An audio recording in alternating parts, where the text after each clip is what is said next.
30 يناير سنة 1933 حصل اللي ما كانش حد خالص متوقعه.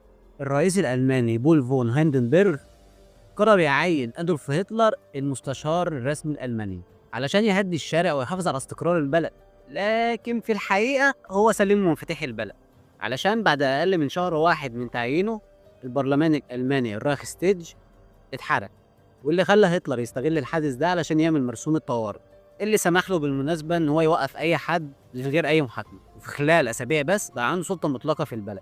وفي سنة 1933 البرلمان وافق على حاجة اسمها قانون التمكين. القانون ده باختصار بيدي هتلر الحق في إصدار القوانين من غير ما يرجع للبرلمان أو الرئيس نفسه. ومن اللحظة دي انتهت الديمقراطية رسميا في ألمانيا، واتحلت كل الأحزاب السياسية اللي موجودة في البلد، وهتلر طلع بنفسه وأعلن إن مفيش حزب تاني في البلد غير الحزب النازي، علشان في أغسطس 1934 يموت الرئيس الألماني. والراجل يا عيني ملحقش يتدفن عشان هتلر يطلع تاني يوم ويعلن إن هو جمع بين منصب الرئيس ومنصب المستشار، وبقى الفهرئ أي القائد الأعلى للدولة. ومن اللحظة دي الشعب كله بايع هتلر بالولاء، والجيش كله أقسم يمين الطاعة لهتلر نفسه مش للدستور.